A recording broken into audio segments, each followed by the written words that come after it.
Si on prend un extrait d'Harry Potter de n'importe quel livre, David trouve la page et le nombre de la ligne. Apparemment, ça signifie que tu as essayé de te recoudre la peau. Stop, c'est Molly qui parle à Arthur. Qu'est-ce que tu entends par c'est l'idée générale? C'est pas ça en majuscule? Pas mal. En 2018, à l'été 2018, on a sorti le rap battle numéro 2, Bref versus Bloqué. Et depuis, on n'a rien sorti pendant presque 2 années. Pourquoi? Parce que David Garchon, ne voulant pas rien faire de sa vie, est parti à Londres pendant 1 an, et même qu'il a travaillé au studio Harry Potter, Warner Bros Studio Tour. C'est lui que, alors, si vous y allez pendant vos vacances, hey guys, I'm David, David Garchon, gros fan d'Harry Potter, a décidé de se lancer. Ça fait longtemps que t'avais cette idée quand même. Sauf que, après 1 an à Londres et après 3 mois au Warner Bros Studio Tour, ça devenait... ça titillait un peu plus, ça titillait.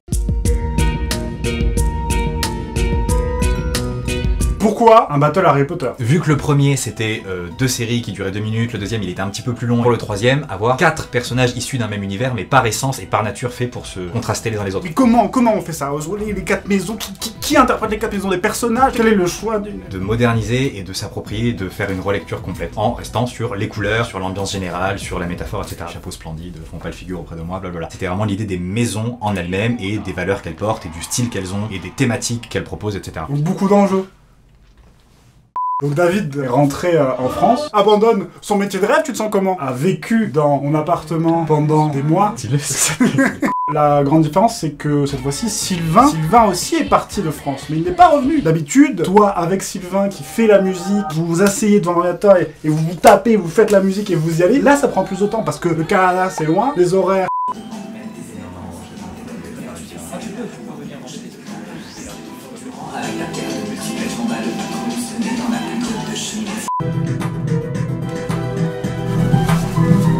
Tu t'entraînais à interpréter tous les textes sur des instrus de YouTube. Le temps que Sylvain et moi on s'harmonise, qu'on se mette d'accord exactement en fait sur une structure, sur une forme de la partie reprise de thèmes d'Harry Potter et la partie relecture et invention. Parce que ce qu'il faut savoir, c'est que les 4 couplets sont inspirés de un des thèmes d'Harry Potter. C'est pour ça que Poufsou s'est retrouvé avec du reggae, que Serdaigle s'est retrouvé avec du R&B, que Serpentard s'est retrouvé avec un truc qui ressemble au freestyle du sale de Lorenzo. Je suis pas là par hasard, tu vois la potion, je t'amène le bézoard. Lorenzo, départ, fout la merde. À telle seconde, machin, telle minute, là tel instrument et tout, et on se met d'accord comme ça, longuement.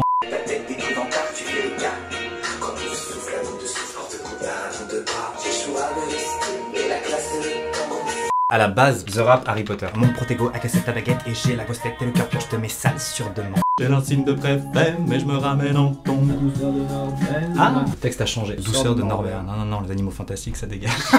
La discipline, c'est mon domaine, je ma devise pour s'élever, faut de l'esprit et de l'affect, ouais. Oh yeah, Serdaigle, tu le sais, t'as pas le flow d'un érudit. T'as pas le flow d'un érudit. Théo Cachot, je suis dans ma tour d'astronomie. Par contre, pour Serpentard, il a été question à un moment donné d'être un peu plus subtil, de pas prendre le thème de Voldemort, de prendre le thème de Ombrage, qui est évidemment infiniment pire. C'était cool, mais ça collait pas. I must not tell lies.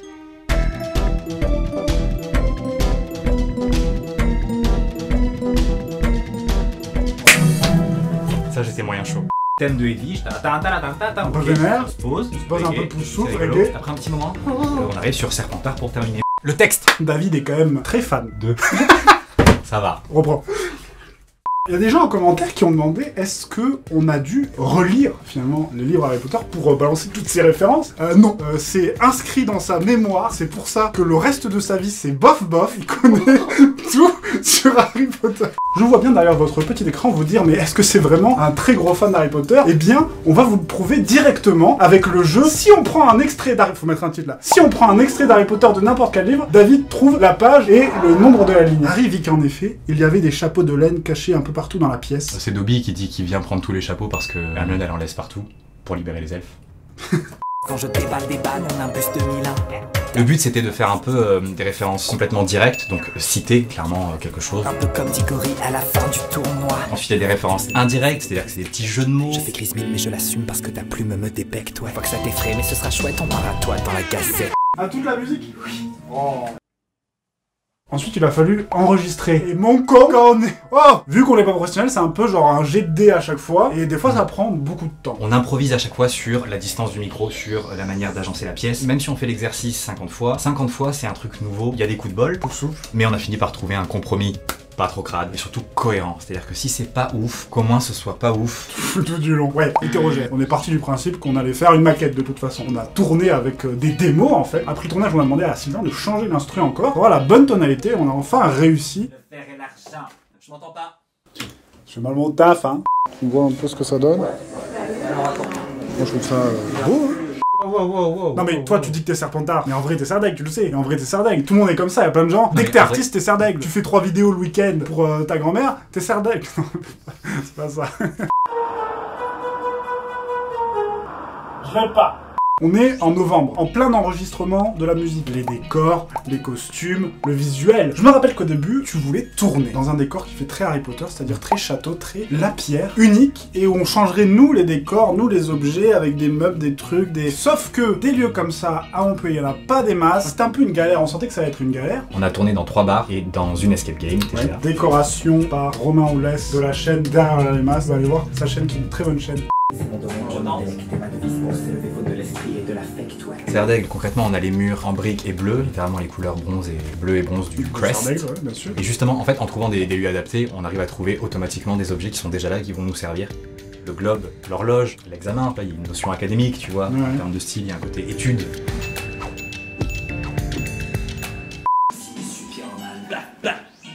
Coupé, coupé la musique. Et leur costume, c'était censé être voilà, une version modernisée, actualisée, un petit peu agressive. Contemporaine. Le R&B, le rap. Il porte les tatouages de Sirius. Pour moi, à ce moment-là, le fondateur, c'est une incarnation de tous les codes, tous les symboles, oui. Toutes les références possibles de ce que la maison est censée représenter. Oui. Pouf souffle. Côté très hippie. Je savais pas si j'ai hésité entre on la fout dans un champ, dans les bois, tu vois, ou un petit peu plus gangster. Serdaigle. Là, j'ai adoré le maquillage du coup que nous a fait Emma, parce que le maquillage de Serdaigle, c'était le plus particulier. Il est complètement recouverte. Des plumes un peu partout, évidemment, le côté très constellation. Voilà, rappeler au maximum toutes les thématiques. Comme ça. Ça tirait bien à toi. Serpentard, du coup, voilà, c'est le seul dont je possédais la robe et son maquillage en écaille de serpent. Mais léger. Très très léger. Très léger. Très léger. Très léger. Là, si tu regardes bien, c'est une chaussette que je porte dans le clip, mais ça se voit pas évidemment. Une chaussette Ron Weasley. Ah. Les accessoires. Non, en janvier, j'ai acheté des tongs. J'ai acheté des tongs pour David. Il fait faire des trucs n'importe quoi. Ça, c'est Serpentard, parce qu'il y a la cravate. Serpentard. Je le reste là? Ouais. Est-ce qu'on est prêt? Si tu es prêt, ça tourne. Ça tourne, c'est parti. Là, sur certains, c'est vrai qu'on avait que 5 heures pour tout faire, pour faire la lumière, et c'est bon, c'est marre, on y va, parce qu'il faut toute la préparation avant, le maquillage, la lumière, etc., quel plan on va mettre, et en général, ça s'est fait en 2 heures de tournage, pas plus, concret, un jour par fondateur. Pouf souffle en premier, soirée, Gryffondor et Serdaigle, on les a fait dans le même week-end, le samedi et le dimanche, donc Kevin est arrivé en train, machin et tout, ça s'est fait, c'est passé, tout a été nickel. Merci à Maxime pour Serdaigle, et enfin, pour terminer, Serpentard, on a fait 2 semaines plus tard. On peut se poser la question du coup de pourquoi est-ce qu'on n'a pas pris un peu plus de temps, pourquoi est-ce qu'on n'a pas fait 2 jours ou quoi à chaque fois. Et moi je suis pas très à l'aise avec l'idée de trop traîner. On le sait, un projet ça peut capoter déjà. Il peut y avoir une espèce d'abandon, de perte d'énergie au fur et à mesure. Ça m'angoissait, donc on l'a fait sur ces 2 mois là, janvier et février, donc on a eu quelques week-ends disponibles. On a fini de tourner quelques semaines avant le coronavirus et le confinement. Le pif, parce que si on avait commencé à tourner avant, même si à l'heure on parle le 5 juin, on est déconfiné, les bars commencent à réouvrir, mais ça aurait été tellement plus galère, on sait pas quand est-ce que ça va refermer. Voilà, le port des masques, le truc, ça aurait été une tannée, de la chance. La tolérance a ses limites et sans un geste pour autrui ta doléance à l'apparence et la saveur de l'écoterie. Le vrai Steadicam, c'est pas que c'est pas bien, c'est que ça prend vraiment trop longtemps à installer pour le temps qu'on avait. On s'est servi de mon bon A7 III, Sony A7 III. On a pu faire des beaux mouvements avec un stabilisateur électronique. On a vu ça et David s'est dit ok, il y a besoin de ça, on va utiliser ça. À chaque fois en fin de tournage, j'ai eu 5-10 minutes. On peut s'en servir du focus vidéo, on peut. C'est trop précis, ça tu le mettras pas, c'est ça? Tu m'as dit, vu l'ampleur, vu le tournage, qu'il n'y a pas un truc qui se passe mal, c'est un miracle. Et s'il y a un truc qui s'est mal passé, on a réussi à tourner les 3 premières maisons, Gryffondor, Pouf souffle, Serdaigle, ça s'est très bien passé. Mais vient le moment de Serpentard. Grand Asylum, on tourne toute la nuit, bon maquillage, bonne lumière, toute l'équipe est à fond, très fatigué parce que on tourne de minuit à 5h du mat, on est tous sous caféine, sous les Red Bull, on démonte, on charge les trucs dans la voiture. Et on se rend compte à un moment du chargement de la voiture qu'elle est en train de se faire voler par des gens. On les pourchasse. Moi j'ai pas vraiment de compétences. Tu me rends la caméra. Bah oui, mec, s'il a envie de me tuer, il le peut. On n'a pas réussi à tout récupérer. J'ai pas perdu ma voiture, quoi, ça c'est bien. Donc on a dû retourner Serpentard. Donc ça rajoute un week-end de On tournage. s'est dit de toute façon on va le refaire parce que ces plans-là étaient nécessaires. D'autant plus que c'est ceux que j'ai le plus en fait utilisés sur Serpentard parce que le lieu était un petit peu plus grand que les autres et un petit peu plus adapté. On a fait plus attention. Et on avait enfin fini, fin février, 15 jours avant le confinement. Confinement qui aurait sans doute tué le projet. Où est-ce qu'on en est?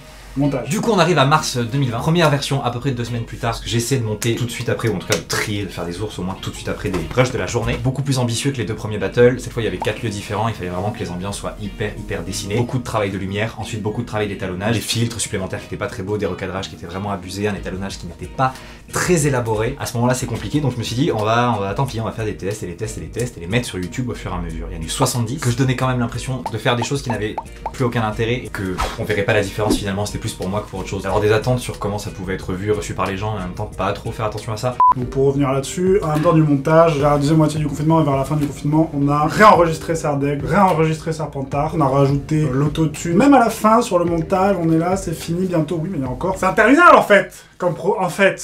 Qu'est-ce qu'on peut faire comme conclusion par rapport à cette aventure qui aura pris des mois? Ça ressemble au fantasme que j'avais en tête il y a 1 an et demi. Pas mal, très bonne équipe, du haut niveau. Tu disais, et ce rap battle, on devrait mettre des images de Londres dedans, on devrait aller à Londres et filmer des trucs. On l'a jamais fait, c'est curieux.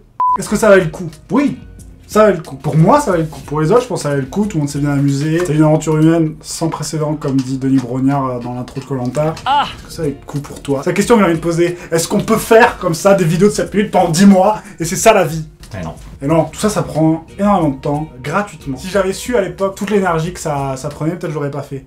Après moi, j'ai pas fait grand-chose.